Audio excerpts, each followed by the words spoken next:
Welcome to today's podcast. This is episode 55. Today's guest is LIRA.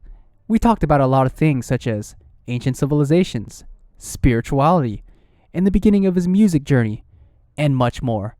Sit back and relax and enjoy the show. Bye-bye. All right, cool. Yeah. Dude, all right, so I felt like this was a perfect topic to start on. You're Yes, talking sir. about reading books and you're into metaphysical stuff, you're spiritual, and I kind of saw it like what you're wearing, the Ankh, right? So it's like I see it, and the music that you're making, because I feel like I can relate to that. I appreciate it, man, for sure. That's that's a blessing in itself. That's a blessing in itself. That's a beautiful thing. Because that's as an artist, you have to be super vulnerable, and it's amazing to hear people that feel what you have to say, man. I felt like throughout my whole life, I didn't really have a voice, so this music thing was like a blessing for me, you know, because it allowed me to kind of express myself in ways that was very introspective. A lot of self-healing involved, a lot of stuff that meditation has also done for me. So yeah, man, it means a lot to me, bro. Sure. I appreciate that. What kind of books were you reading? Books, dude? Fuck, man.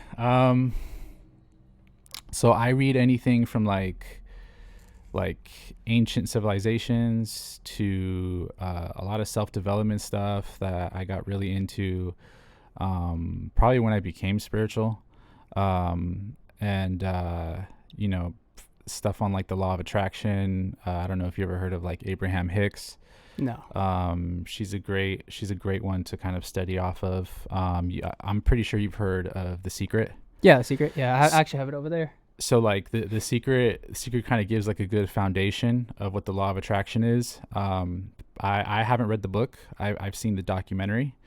I found it super interesting, but I think what Abraham Hicks, she kind of takes it to the next level, because one thing that I didn't, maybe I wasn't paying attention, but the one thing that I didn't hear from The Secret, because the basic foundation of The Secret is that your thoughts create your reality. But Abraham Hicks goes a little bit deeper and saying that it's actually energy that creates your reality, because it's the emotion that you put into those words, into those thoughts, that give it weight. Because you can say that you can say, you know, I'm rich, I'm this and I'm that, but if you're not having that emotion to kind of back that up, that vibrational match, then that's not going to happen. Mm-hmm. So, you know, stuff like that. I sometimes read fictional books, but it's only if I'm really, really interested in it. Like one of my favorite ones is called The Alchemist. I read that. Yeah, by Paulo Coelho. Yeah. One of my favorite, most influential like fictional books that I've read. And you know, stuff like do you ever heard of like Graham Hancock? Yeah. I've have a couple of his books. I think he's super fascinating, and just the stuff that he's learned and he talks about is super fascinating. And you know, I like to read a lot of like esoteric stuff. I like to kind of delve into what different religions talk about, and kind of put the pieces together, because I just feel like, you know, every religion has a lot of wisdom in it, but they don't have the complete piece of the puzzle. So yeah, just stuff like that, man. Pretty much.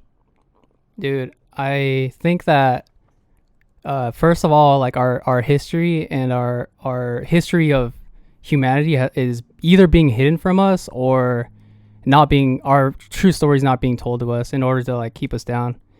Most definitely. And yeah. I don't know, dude, a lot of what you're saying, like I've been to Egypt, I've seen the pyramids, and like something about like ancient civilizations, they were on a certain level that even today humans aren't capable of being like building the pyramids. Like, how the fuck was that done?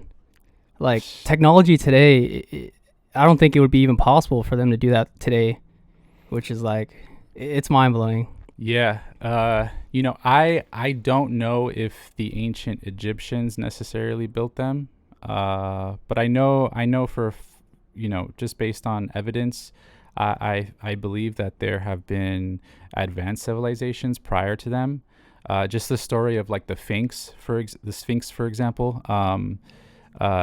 There's a story that goes that the king at the time and he didn't build it, but he discovered it through a prophetic dream that he had, saying, and I don't know, I'm butchering the story, but just the synopsis of it is that he was told that if he goes to this location and he digs up whatever he finds there, he can claim. And originally, the Sphinx's head was a lion. And, if you're going to stick with traditional Egyptian practices, you would see that a lot of their architectures are aligned with a lot of the constellations. They were very much into like astrology or astronomy and astrology. But, if the Sphinx was supposedly aligned with the constellations, it would have been aligned with the Leo constellation. And the Leo constellation wasn't aligned with the Sphinx at that time in 3500 BC, which was when supposedly they built it. Instead, it would have been aligned with the bull, if that were the case.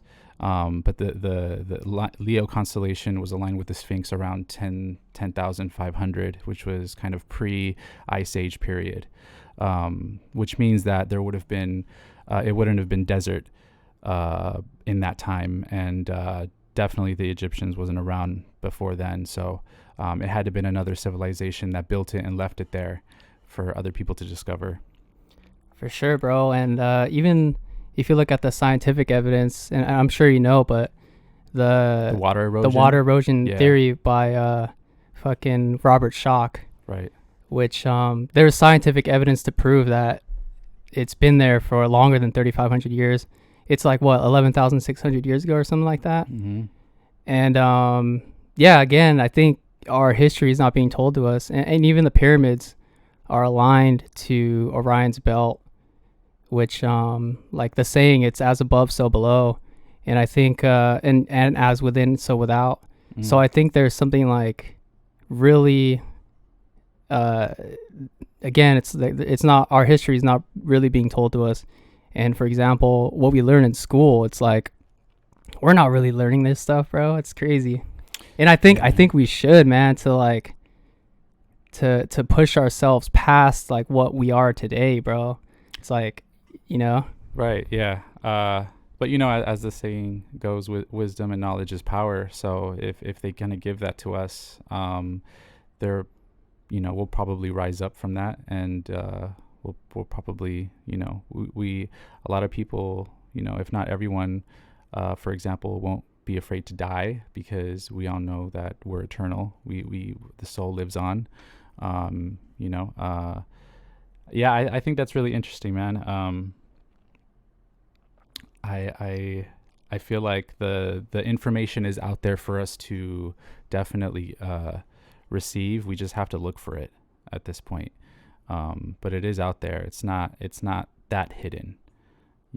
I think a lot of people are just kind of lazy to kind of, and they don't really have that type of knowledge of self to want to even discover that, I feel.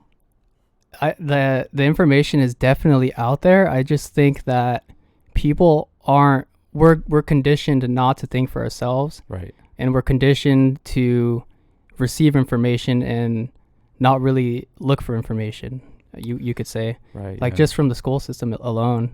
Right. And like that's something that I'm sure you can relate, but that's something that I knew growing up. I'm like I mean, if you know what you want to do, going to school, being a lawyer, being a doctor, that's cool. But I knew for myself is that I wouldn't need school, and Like you said, YouTube University, bro. You can learn anything. Exactly. Yeah, I think, man. See, we're living at a time now where a lot more people are kind of going for what they want to do. They're kind of following their heart, and that's the beautiful thing right now. Past generations, it's always been the same type of cycle. And there's nothing wrong with going to school at all. There's nothing wrong with getting an education. I think that's really important too. But it's not for everybody. I think the education system is outdated, and it doesn't really cater to how the person knows how to learn. Basically, it doesn't cater to individual needs and stuff like that. And the education system definitely doesn't really teach us how to survive. So I think. I think self-education is crucial. Not just a regular education, but self-educating yourself, I think, is super important. You can't just. I've never really learned a lot from teachers though, and I think that's just because of how I learn and how I understand things. It's the reason why I stopped going to school maybe when the pandemic hit, because I couldn't do well with online classes. I just have a hard time focusing, and home is such a big distraction sometimes. So I need to be there. I'm very hands-on, and I need to be around teachers who actually care about their students and who have a passion for teaching as well, because I think that's really, really important, and is a key factor to someone's success in life through the education system. I think a lot of people kind of go into careers nowadays just for the money. And you have your passionate people out there who are genuinely pursuing these careers because they care, but there's people that kind of, either maybe they go in with the right intentions and they just get too comfortable, or they never had that true passion. Maybe they were just kind of pushed into it. I know a lot of people who have been pressured by their parents to pursue a career just for the security. But at the end of the day, a lot of people are not very happy, and they're not very satisfied with their lives. They're kind of just chasing something that they don't really know why they're chasing it at the end of the day. And in turn, they don't really know themselves.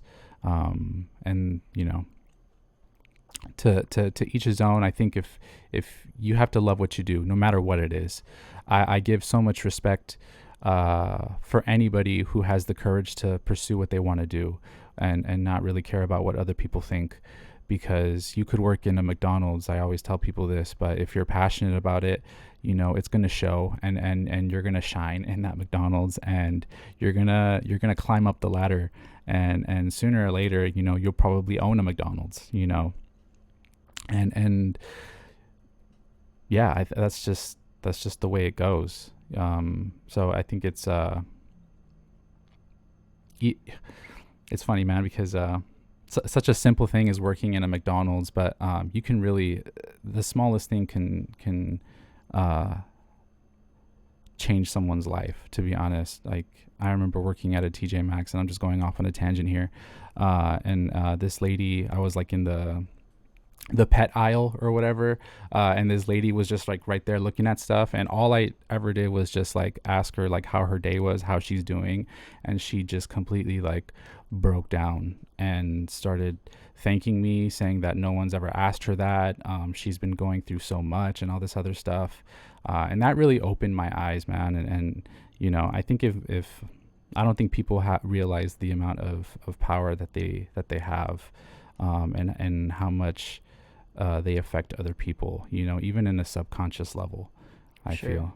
But definitely shows when you're passionate about something. I think you can make a big difference when you're passionate about something. Definitely. But yeah, sorry, I'm going off on a tangent here. Oh no, you're good. I don't even know if I made my point across, to be honest. Are you first generation from your parents?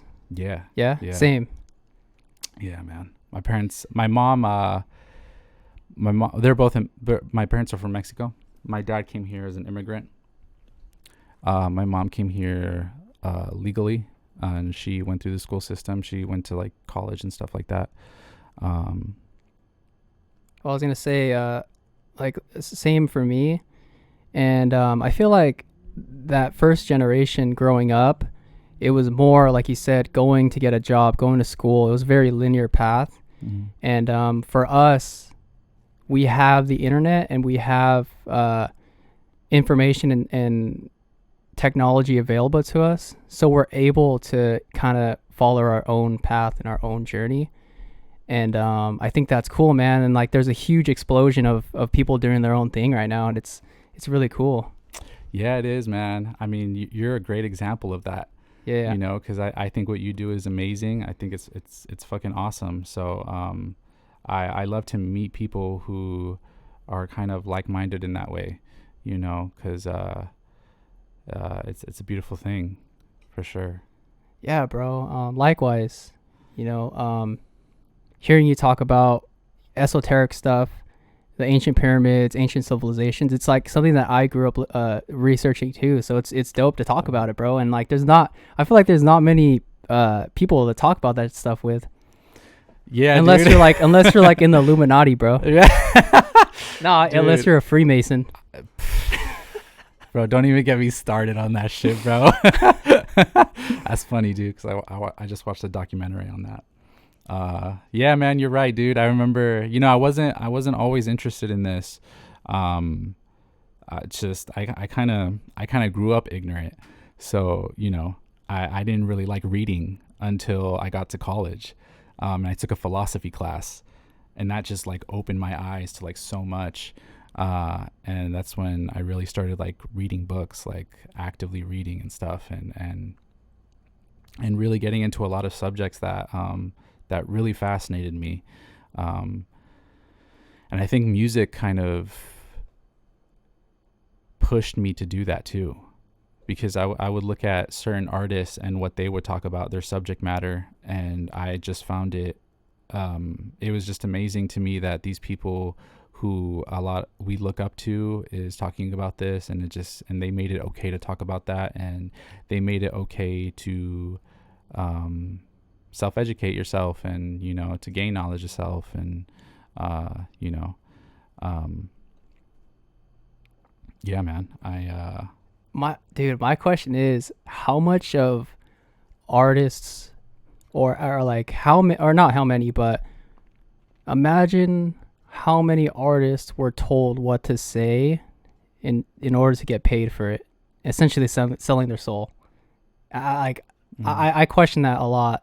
And like you see what's being pushed now is like, oh, at least in the mainstream, it's like violence. Right.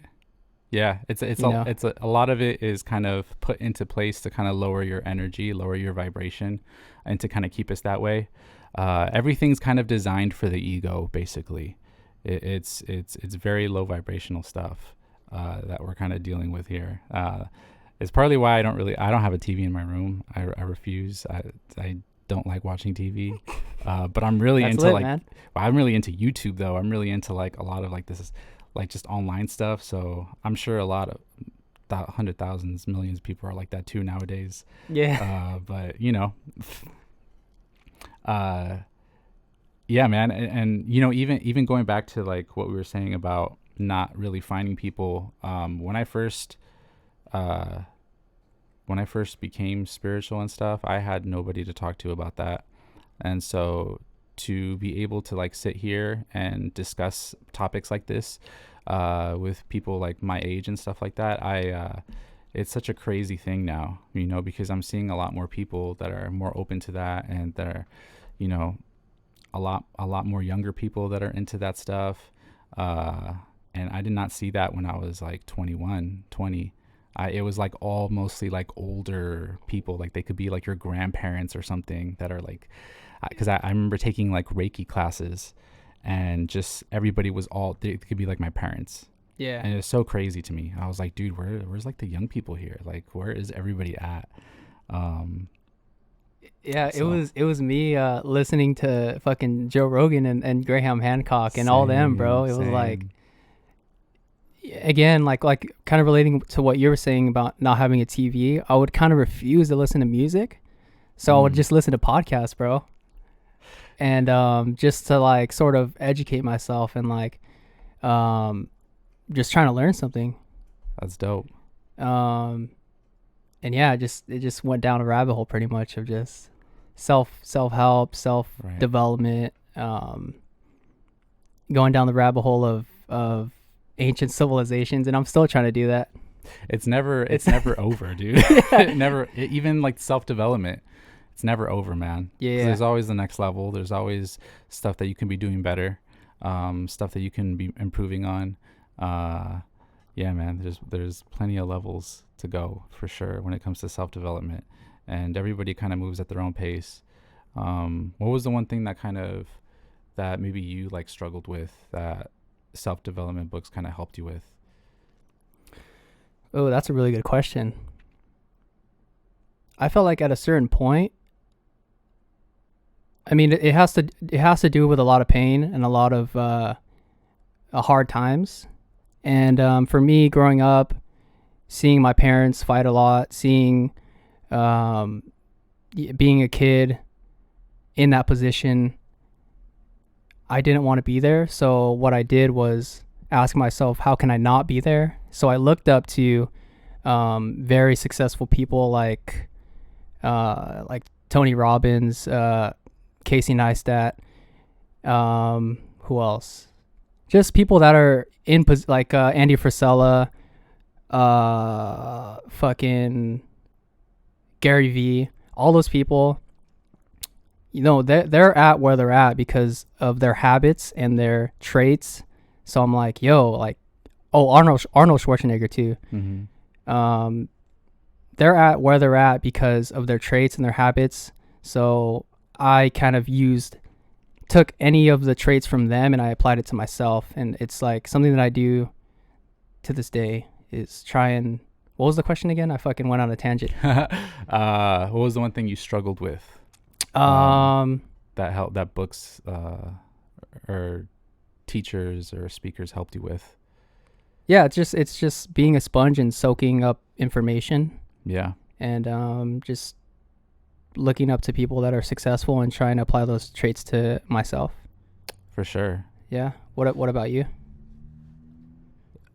Man, for me, shit, dude, I'm kind of like opening Pandora's box here, bro. Let's do it. Let's get into it. There's a lot, bro. We're here all day. Man, I struggled with a lot in my life. Let me just tell you, a lot of insecurity, a lot of self-doubt, a lot of just family issues in the house, very similar to yours. I have always been a kid who always kept to myself. I didn't really know how to speak up for myself and communicate the way that I wanted to. You know, that was kind of always a tough thing for me. I was a person that always felt alone. You know, I felt out of place in this world, and I kept that all to myself. You know, I suffered a lot alone, just kind of by myself. So self-development books helped me so much with kind of just building my confidence, building myself up back again. It helped me a lot with communication. It helped me a lot with meeting people. It helped me a lot with opening myself up to people and loving myself. But so did meditation. And I think that's something that is, I don't think many people talk about that, you know, how powerful meditation can be. But to combine that with actually, you know, self-educating yourself and practicing what you read and what you learn about and all this other stuff, that's a crazy combination, you know. That's like a superpower almost that you acquire. So yeah, man, and I don't think it's still over. I feel like there's still some issues that sometimes come up again, you know, and I felt like, oh man, well, I thought I already got rid of this, but you know, there was something in there that I still needed to learn from. So, you know, and the other thing was, I was always a very shy kid, you know, especially around girls. And so I wanted to be better with talking to women. So I would read a lot of those type of books, like a lot of psychology books and stuff like that. But I think that really helped me a lot with building relationships with people in general, because that's what I really wanted. I never really liked like one night stands and stuff like that. I always wanted a relationship. But also, I needed to kind of relearn how to build relationships with people in general, because I had a bunch of friends growing up, and I had to let go of a lot of them, just so I can kind of grow into the person that I needed to become. And I felt like a lot of the friendships I had in the past, a lot of them were very toxic, and that's not really something that I talk about, but it is very hard to let a lot of people go. I grew up with a lot of these people since like elementary school, and I'm still friends with a lot of them actually. I try to keep a somewhat close relationship, and I still have love for everybody, at the end of the day. But you got to do what you got to do in order to be happy. You got to put yourself first, and letting go of people doesn't mean that you are necessarily destroying this friendship, because I've stayed in contact with a lot of them, over the years, even though we wouldn't talk for like I don't know how many years, but I just that really helped me with kind of building friendships and building relationships again, and I'm still kind of learning from that too. Sometimes I can be a little bit awkward, so it's a process. But that I think that really helped me a lot, man. For sure. I think books are so invaluable, and what blows my mind, bro, yeah, is like I was saying earlier about autobiographies. It's a person's life in a book, and you could download all that information essentially and like apply it to yourself, which just blows my mind. Say it's like Arnold, for example, that was like 30-40 years maybe of his life condensed into one book, dude, and there's so much to learn from that. Definitely, man. Yeah, dude. My dad told me one time to never look at the bad, to always take the good from people, never the bad, and I kind of stay with that in how I live and stuff like that, and I think it's really dope that we're at this age now where everybody has an opportunity to kind of be their best versions of themselves, and we don't have to feel alone, because now there's like thousands of people out there that have gone through similar situations, and it kind of goes back to the whole not really knowing anybody in the beginning, but now like I meet a lot of people that are like-minded.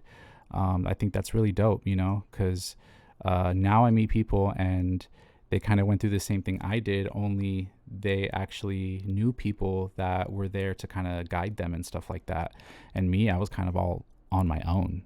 A lot of the stuff that I learned, I had to kind of put the work in and either learn it from within or just kind of research. So, it's great, man. Did you grow up here, Oxnard? Yeah. Grew up in Oxnard. Yeah, I was born in Ventura. And CMH? I think CMH, yeah. I think CMH. Yeah. I always get it confused with was it VCMC? Yeah, I think it's like VC. Ty commented on. He's probably watching this. He commented on it on the other video, but I think it's Ventura County Medical Hospital. Yeah. Okay. Yeah. I think CMH. Okay, I was born there too. Yeah, for sure. Hell yeah. CMH babies, bro. Let's go. Hey, comment down below if you're a CMH baby. We want to know, man. Yeah, bro. Damn, what were we talking about? We born and raised here in Oxnard? Yeah. Or you were born in Ventura, raised in Oxnard? Born in Ventura. I grew up a little bit in Lancaster, and then we moved to Oxnard, and I since like 8, I've been here ever since. What school did you go to? Elementary, I went to Rio Lindo, and then Rio de Valle Junior High, Pacifica High School. What year did you graduate? 09. 09? Yeah. Ooh, let me see. No, I don't think you would know anyone from that class, like 12. No, I don't think so. Yeah, When'd you graduate? 15. 15, for sure. Yeah. Did you like high school? Did you like your experience there? For me, it was my freshman and sophomore year. I went to Camarillo High School, and I grew up with a lot of the friends that I knew there. So I moved to Camarillo when I was like 15. So I knew a lot of people going into high school, and then when I switched over to Oxnard High School my junior year, I didn't know anyone, bro. And that's when I learned, man, I'm like, I was kind of a loner, bro, if I think about it. Like, I didn't know anyone, and it was hard for me to meet people outside of my friend group that I ran cross country with. Right. And yeah, it was really hard to meet people, and that's when it kind of humbled me. Like, yo, I was like, I knew so many people in Camarillo, and then when I moved to Oxnard, I didn't know anyone, and it kind of humbled me to be like, how can I go out and meet people? How can I put myself out there? And I was more shy than ever. And my junior year and senior year was a pretty rough time, honestly.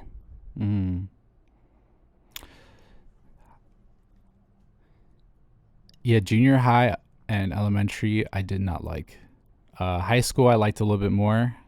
A lot of my friends went to the same school. Well, I grew up with pretty much most of my friends since like elementary. We all lived in the same neighborhood, which is crazy. I think it's really rare when you kind of stay friends with people for that long. You know what I mean? Because a lot of people tend to move, and for some reason things, fall apart, blah, blah, blah. But my high school, I liked it, but I also didn't like it because I went through a lot of self-hate in high school. And I was definitely a loner, bro. If it wasn't for the people who I grew up with, I was always the shy kid, the quiet one. I didn't know how to talk to people. I remember I got my first job, not my first job, it was my first retail job, at the Gap, at the outlets. And it was for Black Friday. And it was the first time I ever been in that type of situation. Dude, I fucking sucked, bro. I did not know how to talk to people. I was super awkward. I didn't know how to fold the clothes. I was just horrible, bro. So that I think that kind of made me realize, like, damn, I need to like do something about this, because I don't want to be like this for the rest of my life, dude. And that's kind of what got me interested in self-development. But I didn't know that there were a lot of books about that until later. And that's really when I had to let go of everybody, in order to do that, in order to kind of find myself. So when you say like let go of the people that you were hanging around with, was it something that like you would say is just the friend group wasn't supporting what you needed? Like, how would you kind of... Let me just put it this way. I could never feel like myself around them, like, ever.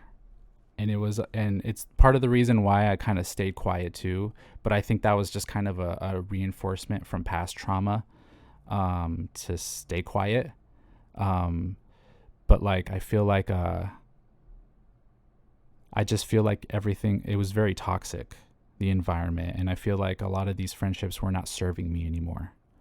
And that's not necessarily a bad thing either, because I have a lot of beautiful memories with a lot of my friends, from, that I grew up with. So, I don't have any malice towards them or anything like that, with some of the people. It's just the path that you were on. It's just the path that I was on for some reason. And, Yeah. and I just felt like in my heart, in order for me to grow as an individual, I had to let these people go, you know?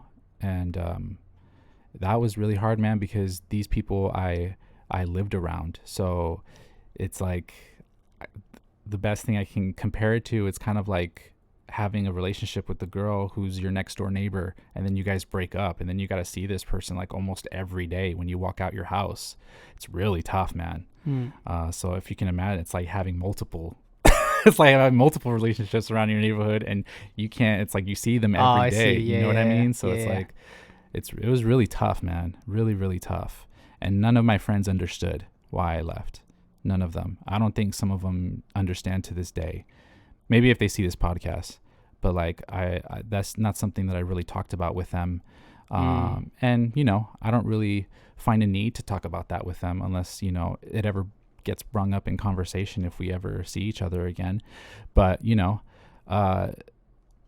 it's just something that I kind of had to deal with, and that was kind of my first experience of and lesson of letting go of something, you know, that I became really attached to.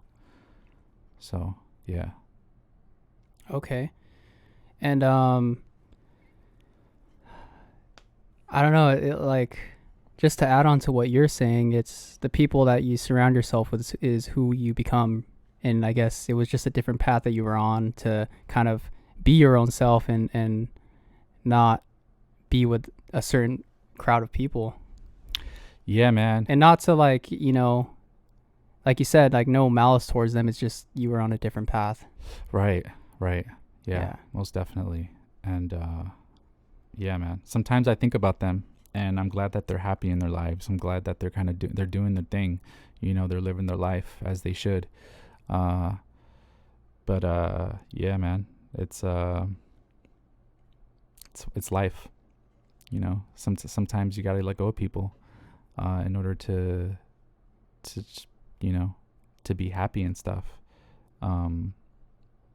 And I think that's probably one of the hardest things to do, you know, is to let go of relationships and stuff like that, you know, especially with people that you've grown over the years with, you know. That's really tough. Yeah. And I feel like if you know, I guess because I have childhood friends too that I grew up with since I was like 12, 11, and you know, we'll do our own thing sometimes, but they understand, like, yo, I'm on a certain path and on a certain journey, and when we come together, it's always cool, you know. So it's like we have our times to do our own thing, but right, we'll come back and it's a dope time. It's all love. Yeah, it's all love. Day. Yep. Yeah. Definitely. Yeah, man. Did you grow up with a lot of friends, like in high school or? I have I have a few friends that I grew up with and I'm still close with. The homie Jose, all of his brothers. That's funny. Because I grew up in an apartment complex, and being in the apartments, there's so many different kids to play with, and yeah, like I kind of grew up with those people, and a few of them were kind of separated on our own path, but I'm really close to the homie Jose. Right. And like you said in this earlier, it's very important, I feel like, to have those kind of friends, bro. Yeah, man, most definitely. You gotta have good friends around you, man. You gotta have real ones around you. And that's hard to find. Yeah. You know, at times. That's pretty tough. So yeah, bro. That's a beautiful thing, man. I have a few close friends as well that I'm very grateful for. Sure. So yeah, definitely feel that. Oh, to add on to like the high school thing about me being a loner and stuff, something that I learned and picked up on was being passionate about something. Mm-hmm. And you will find people that are passionate about the same thing. And like I really learned that through photography and videography, and just being passionate about something. Like you'll meet other passionate people, and it's like it's a genuine connection. Yeah. You know? Isn't that crazy? Yeah. A lot, like, you know, I think it's crazy, dude, because like I didn't know anybody who did music, and then when I started putting myself out there, I started meeting a lot of people, and that's how I met a lot of my close friends too. It was through music. Oh, okay. So yeah, bro, it's that's pretty crazy, man. That's pretty crazy. But I think that's just kind of coincides with the whole law of attraction thing. Mm-hmm. You know, I think once you start living your purpose, then you start attracting everybody and anything that you need. Exactly. Like the Alchemist. Right. It's like exactly. what's that one quote? Once you know what you want, the universe will like align itself to you. Right. Yeah, I forgot the quote, but it's something like that. Something like that. Yeah. Bro, like The Alchemist too, man. Like that was a very inspiring book. Reading that, Yeah, just the dude. hero's journey. It is very much so. Yeah. I think. How did you hear about that? I would always like just hear it from other people that like, yo, I read The Alchemist. I read The Alchemist, and I was like, I just gotta check it out and read it for myself. For sure. And after reading it, yeah, I took some dope or some great life lessons from that book. There was one, for example, it was, you probably remember it. I'm gonna butcher the story, but fuck it. It was so I think he went to a king's house, and the king gave him a spoon. And he was like, "Hey man, like keep looking at the spoon, and you wouldn't." The overarching theme from that little story was that you're like focus on the things around you as well. Like he didn't see all the different paintings on the wall and different like the art on the wall. He was just focused on this little spoon, you know? Right. Yeah, and I think he goes around the whole palace, right? Yeah. And then he comes back, and I think the king asks him, well, did you look at this? Did you look at this? Exactly. You know, did you see this? And he was like, no, I was so concentrated on the spoon. Yeah. And what was the moral of that again? It was just, was it being in the moment? I think so. Being Yeah. able to be in the moment, and while having a balance of stopping to smell the flowers, but you know, still be focused on the task at hand, Yeah. so to speak. Yeah. Yeah, and that, and the other what is it, maktub? What was that again? Maktub. It was written. It's a huge part of the book too. That was that like stuck with me Okay. throughout the whole thing. But it was the beginning story. There was like a little story in the beginning of that book. I don't know if you remember about Siddhartha. I think it was Siddhartha, or no, it was about a boy, or just this guy who would go to this lake, and he would stare himself through the lake's reflection every day, because he's a very beautiful man. And one day he stares at himself too long, and he accidentally falls into the lake and he drowns. And when he drowned, I think lotus flowers bloomed from where he drowned, and then the trees and the flowers and the leaves would ask the lake, you know, well, what was it like seeing him, you know, what did he look like, you know, because apparently he was very, very beautiful. And then the lake goes, and I'm super butchering this story, dude. I'm super butchering this. The lake goes, well, basically the lake goes, I didn't really get a chance to see him because I was too busy looking at myself of what I looked. It's very, very deep, and maybe I shouldn't have told that story. I probably said it super horrible, and I guess the way that I heard it from you, it kind of makes sense, bro. Yeah. Yeah. Like it does make sense. Yeah, just you know, everything is in everyone, basically. And there's beauty in everything, but you're no different from the lake or the trees, or you know, you're all part of the same thing is the whole thing. Oh, and there was that one story when he was at I think it was the glass shop, when he met some guy that was working at the glass shop. And I guess the whole overarching theme of that story was that guy never really followed his dreams and followed what he wanted Right. to do. Right. They Yeah. kind of just got stuck Yeah. where they're at. Yeah. Yeah, man. That Dude, freaking gems. a lot of gems, dude. And Yeah. at the same time, very scary if you think about it, you know, because I think that's kind of, I think for anybody who has a dream out there, the a nightmare would be to being stuck somewhere and not really fulfilling that purpose, you know. And it happens to a lot of people. So yeah, and you know, but a lot of the times it's not their fault, you know, and a lot of the times these people never really knew their purpose to begin with, and this because that's whatever they're doing, that's all they know. So yeah, I think it's kind of just a forewarning, you know, of being complacent and being too comfortable where you're at. You know, there's more to life than this. Sure. Yeah. And you talked about music. How long have you been making music for? That you can remember, or when you started? I started when I was like 19. I started with my friends. So like Okay. my friends got into rapping, and my friend at the time invited us to his house, and he was showing us some stuff that he wrote on like his laptop, and I thought it was the illest shit ever, dude. He had like this one like Kardashian pun, and I thought it was like, what the fuck, dude? This is crazy. And so I started writing, but like after I heard that, I really started like sitting down and actually like trying to like get better at it and perfecting my craft. And then, you know, I started falling in love after that. With writing, and it made me appreciate music a lot more too. It's like I felt things from music that I hadn't felt before because I was I delved into this field. So I started with that, and then it just became a passion. And then my friends they invested in a microphone and laptop, so we started recording music.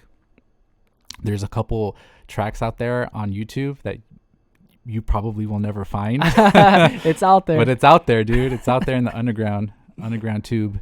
Hey, they're gonna come out like fucking those Jack Harlow videos. Have you seen? Yo, yeah, huh? Dude, I wouldn't be mad at that, bro. I'd be kind of happy like seeing myself like 10, 15 years ago and just be like, dude, like I fucking sucked back then.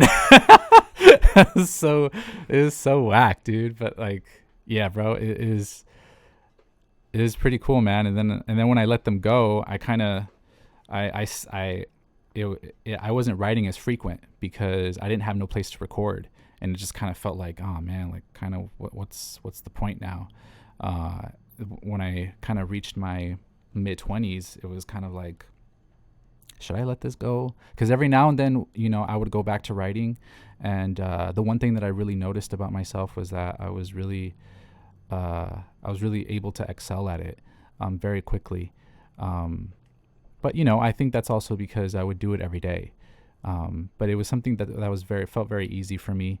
And so, you know, I think that's at that moment, I kind of felt like, oh man, maybe this is what I'm meant to do. This is kind of like my purpose. But, you know, when I was figuring myself out, I kind of stayed in the back burner for a good while, and I had to go through a lot of self-development, so I was focusing on that at the time, and I didn't really know what I wanted to do in life. I know that I wanted to help people, but I didn't really want to be in like the medical field, just because it's so stressful, you know. I'm an empath. I'm very sensitive to energy and stuff like that, and you know, I know, you know, I was going to get into like EMT stuff, and I know EMTs, they deal with a lot of stressful situations. A lot of really crazy stuff happens. So I felt like that wasn't for me, you know. Then I wanted to get into, I wanted to get into psychology because I was fascinated with the mind. I wanted to get into like neuroscience because that was one of the things that I was super into, just being able to, you know, unlock the secrets of the brain and what we can do, you know, potentially, and you know, get into like psychic abilities and stuff like that. I wanted to be able to prove that exists, basically. But at the time, I wasn't that focused in school. I was super distracted with friends. I was pretty lost at the time. So later I kind of decided, well, maybe I should be a life coach, like a spiritual life coach. Since I'm really into spirituality, I'm really into self-development, I figure maybe I can help people like that, and I can help people kind of get out of situations that are very similar to mine, you know. And I did that. I was going to school for that for a while, and then for some reason, and I got into marketing and stuff like that because of that. I took a bunch of business classes, and I'm really glad I did all that, because it wasn't, even though I'm not pursuing that anymore, I felt like that's such a helpful tool, you know, especially with this, because this is, after all, a business, and it's really important to know how to market yourself and all this stuff, which I'm still kind of learning. It's such a trial and error, especially if you don't really have a team behind you like that. Which is why yeah, I mean, not to go off on a tangent, talk about like Los Vigilantes and stuff like that. Oh, no, dude. Yeah. Like, we're going to get into that. For sure. Yeah. But, you know, yeah, man, I kind of, one day I just had an epiphany, and I was just like, something was like pulling me to like invest in a mic and a laptop. And once I did that, and dude, I'm gonna be honest with you, like, I remember being at the Apple store and being right there and kind of just like, this is the deciding factor. Like, am I gonna get this or not? It was kind of like, oh my God, dude, like, am I making a fucking mistake? Like, this is crazy. You know what I mean? Like, I didn't really know like why I was doing this, but something was like pulling me to do it. And once I got that, it just took off, man. Like, I just went to work. The computer. Oh, yeah. okay. Once I bought the mic first. Oh, okay. And I'm Okay. just Okay. like, dude, I just bought a fucking mic, but I don't have shit to to like record it with. So like, yeah, bro, I just went to work after that. It just completely lit a fire inside of me, and I really fell in love with music again. And and even the process of recording tracks, I fell in love with too, because it's so fun. Just the entire process in general. The one thing that I could never really get into was engineering. I tried to like mix my own stuff, and that really sucked, and it took a lot of my time too. So I kind of was just like, man, like, the amount of time I'm taking to like do this, I could just be like making more music, you know. So I started going to the studio, Record X. That's how I met Alec, aka Mind Off. Shout out to that dude. Shout out Mind Off. Cool ass dude. That's my bro. So we kind of built this kind of, you know, relationship when I would go there a lot too. And that's when I kind of finally decided, you know, this is what I want to do. You know, this is, and I figured I'd use, you know, I talk about stuff that I want to talk about, you know, stuff that I probably would have used for like spiritual life coaching. You know, I can talk about that in music. That's the beautiful thing about music, because music can help people, you know, and I could talk about history. I could talk about stories. I could talk about anything I want, bro, because it's art, you know, and that's the one thing that I love about it, you know, and so that's how I got into it, man. I've been writing since 19. It's very on and off, super on and off, but I started taking it super seriously just a few years ago, you know. So when you started making music with Mind Off at Record X, was that prior to you going on Underground? You said issue 3? That was prior. Yeah. Okay. Yeah. I met Popsky and Andrew. Shout out to them. Yep. Shout outs. Shout out to Underground. I think Popsky's going to be on next week. Dope. Yeah. Dope. I think he'll be here next week. They're both really cool people, man. They've always treated me kindly. They've always been genuine with me. I met them through the Record X because Mind Off was in issue 2, and they came by the studio to kind of review the magazine for him and just to see if everything's okay with him, you know. So that's how I met them, and it was just coincidence through happenstance. I don't even believe in coincidences, honestly. It was what is synchronicity is what I would call it. Yeah. So, you know, I met him through there, and I had just finished a song that I recorded, and they listened to the song and they really liked it, and we started talking, and they started telling me they were from underground. I had known about them beforehand, but I didn't know much about them. Mindoff had the first issue inside the studio. And so I was just like, what the fuck is this, dude? Like, this is so crazy. This is ill. I've never seen anything like this before in the 805. I think this is amazing. And so like I've kind of supported them since then. So I'm really grateful that they kind of took me under their wing, so to speak. And, you know, I had some dope experiences with them. And it's because of them that the whole hip hop doors opened for me almost. And I got to meet really cool people, you know, through extension. Cause I don't know if I'm pretty sure we've met before. I don't think we've ever met, You bro. don't think we? I think the first time I met you was actually at the Ventura Theater. That was the first time I met you. Really? Yeah. Oh, that's crazy, dude. Because I remember meeting Ty. I'm at the Underground concert. I think I wasn't there. Cause I work Fridays and Saturdays, so I'm usually never at the shows. For sure. Yeah. I met Blue though. I met Blue during that whole issue 3 thing before the concert. So I met a lot of people, man. And I'm really grateful for that, man. And then actually, Adaptive Hector, he mentioned that you were on issue 3, and then I think that's how you guys kind of connected from that, which was, you know. Actually, was it? Originally, I thought that, and then he reminded me. This is so true, man. This is so crazy, dude. I met Heck the first time at Record X Studios. When was this? This before Underground, and I didn't even know who Heck Adaptive was. That's fucking wild. It is so crazy. I went in there one time to record, and him and 2 other people were there, and I think he just tagged along, and I think he did a session with them, but they were just leaving, and they were just talking for a little bit, saying their goodbyes or whatever. I just got in there, and we all got introduced, but I didn't really talk to him any further than that. And then I really talked to him at the concert, at the Underground 3 concert. So initially we first met at Record X. Damn. Super crazy, dude. Shit, Who would have bro. fucking thought, bro? Honestly.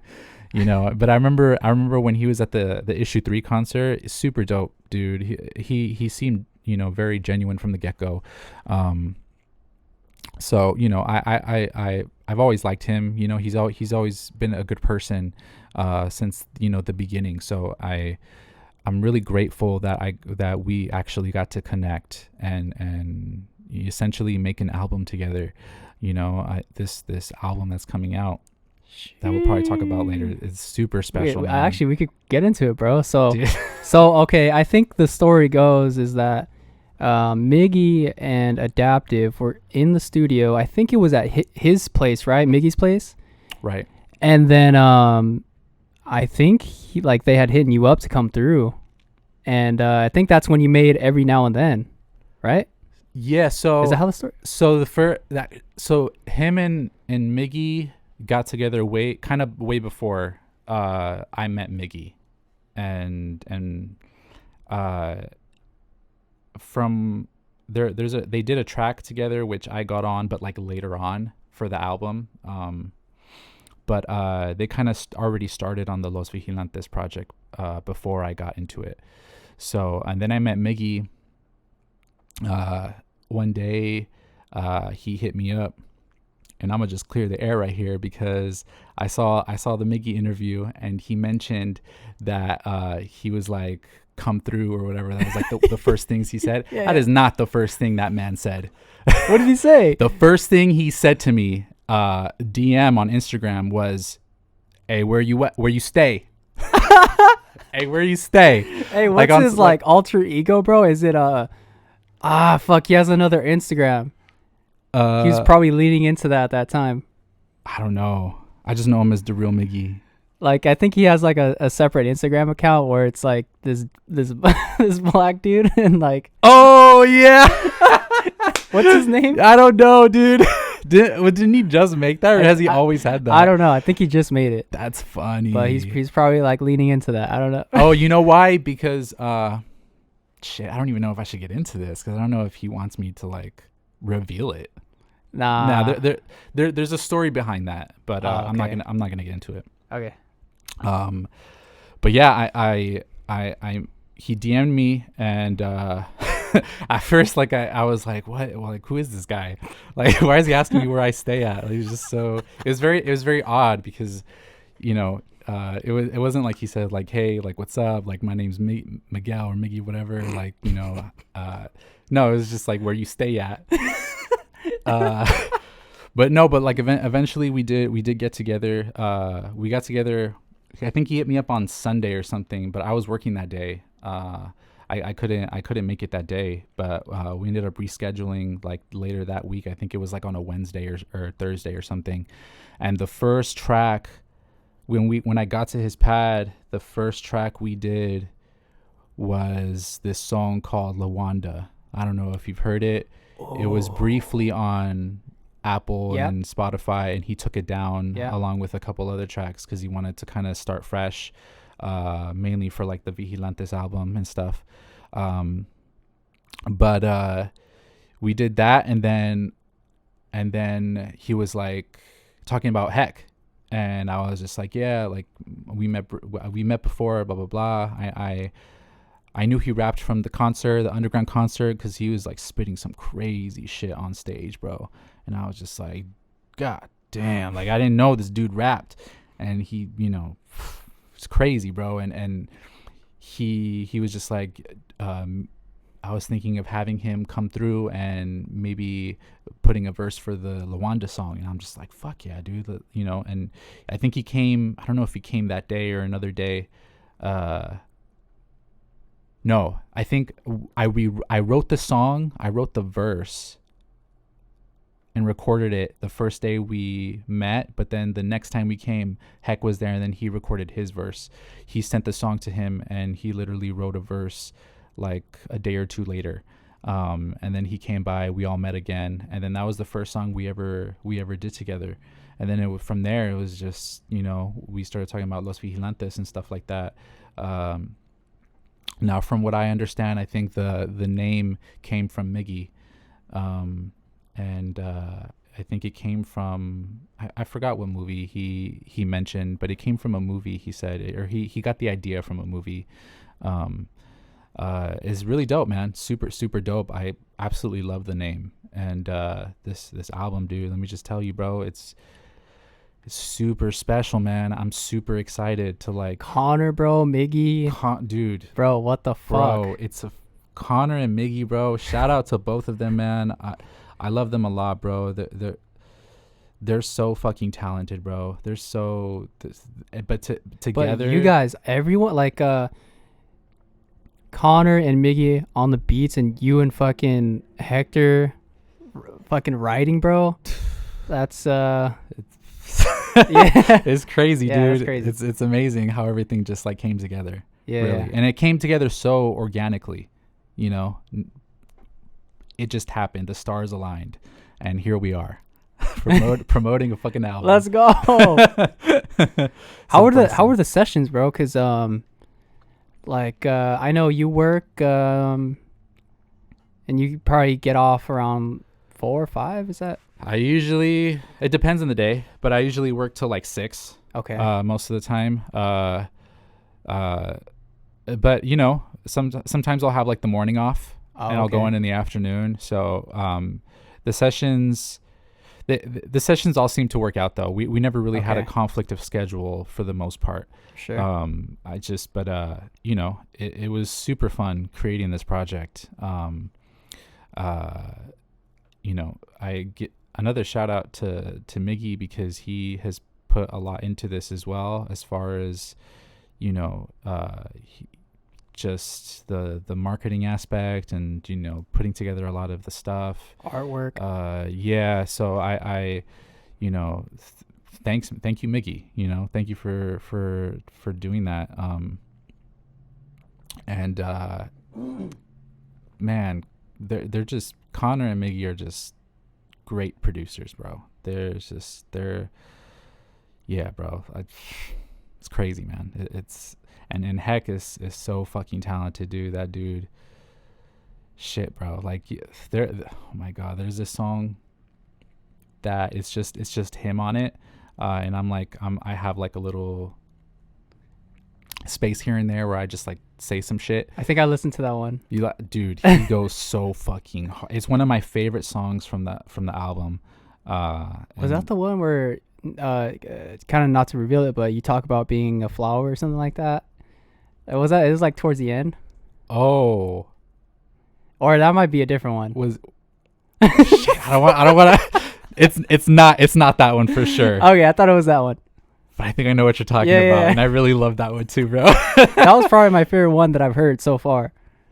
Oh, dude, I appreciate you, bro. I Yeah. appreciate you. It's the one. It's like almost like a Spanish guitar in the beat. Oh, okay. The beat is freaking crazy, dude. Damn, bro. Yeah. I don't know what else to say, man. I can praise them all day, bro, because they definitely deserve it. So I'm very grateful to be a part of this, for sure. No doubt. Yeah, super grateful. And I think so it's on dropping on the 18th, right? 15th. April 15th. And then Yes, the sir. 30th, you guys have a show. Sheesh. Yeah, dude, the 30th. Check us out. We're gonna have like a release listening album party concert type of thing. We haven't revealed the set list yet or anything like that, but I think it's gonna be at the lab, Contra's place. So that's gonna be really fun, man. If you guys are not busy on the 30th, check it out, dude. It's gonna be super lit. You really don't want to miss this. I don't know if this is, because I don't know if they're planning to sell. We got like cassettes and stuff that we're selling just like as a collector's item.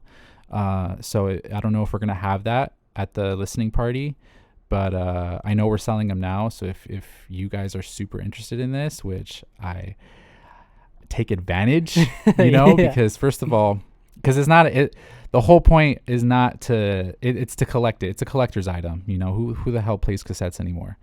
But it's such a really cool and unique art piece to have, and it's just, I think it's like $10. I think we're selling it for, dude. This is a limited supply, so you guys need to act fast. For real. Yeah, bro. Cop that shit. Full show. Yeah, bro. I appreciate you, and I'm probably gonna wrap it up here, but For sure. appreciate you and your time, and hopefully we'll have more in the future. Listen, Brandon, thank you so much for having me, bro. I support 100% what you're doing here, man. This is amazing. Thank you for shining some light on artists and doing what you want to do, not being afraid of talking about what you want to talk about, and getting whoever the heck you want to get up here.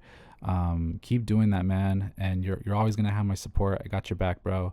Likewise, bro. So, I'm very thankful to be here, man, for sure. I really appreciate the time just for you listening, and, thank you. Likewise, bro.